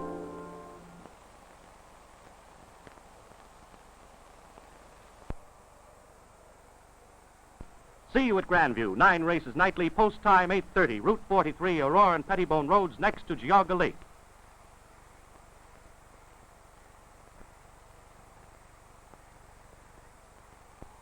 Shieldall. Shieldall permanent aluminum awnings with leak-proof ventilation. Shieldall permanent aluminum awnings help to make the American home the most attractive and comfortable in the world. Once up, Shieldalls are forever, adding beauty, protection, and comfort for doorways, windows, porches, and patios. Yes, for real outdoor living, morning, noon, and evening, Shieldalls are the thing. And Shieldall vent design means added summer comfort for every room in the house. Heat is drawn away from the house, upward and through the sheltered vents. Remember, there are no heat traps with Shieldall permanent aluminum awnings. They're custom made in a variety of solid or contrasting colors that will not chip, crack, or peel. For maintenance-free, year-round weather protection, comfort, and lasting beauty, get Shieldall, the permanent aluminum awnings made under the seal of the National Metal Association.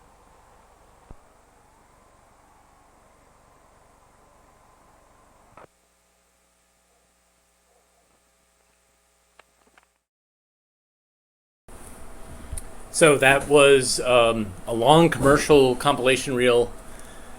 Some of those were made by Movie Makers and some of those weren't. Movie Makers was based in Cleveland. So I was given this giant list of commercials.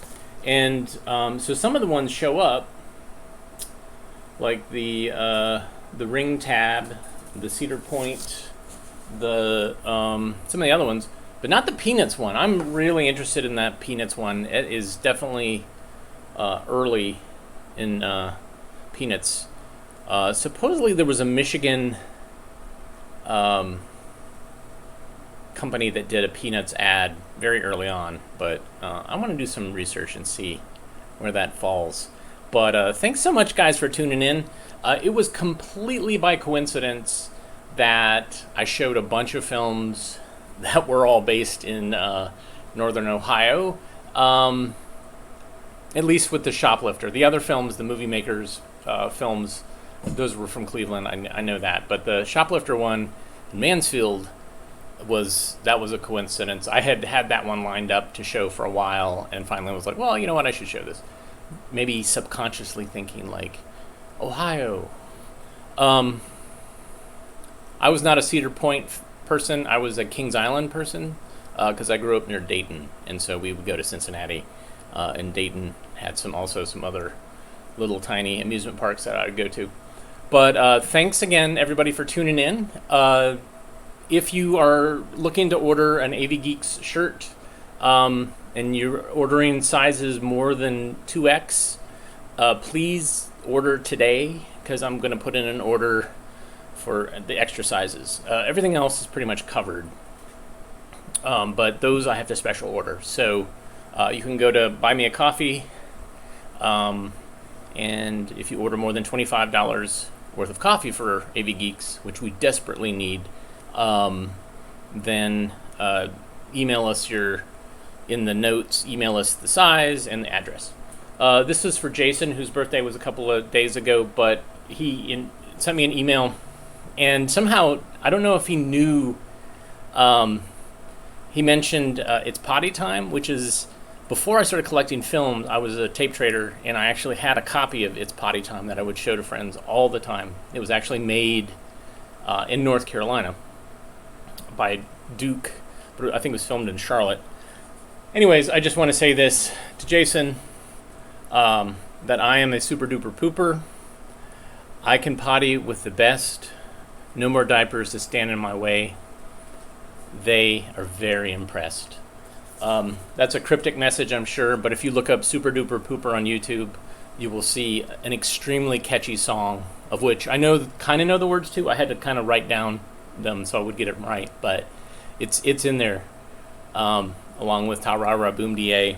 I stand here this way, and while I'm standing there, I pull down my underwear. Anyways, thanks again for your tuning in on that weird cryptic message, and I will see you again tomorrow. Tomorrow is going to be, I think, my last day at the archive. My assistant's going to come back, and I won't be so distracted. Everybody take care. Have a good rest of your Thursday, and we will see you soon. Take care.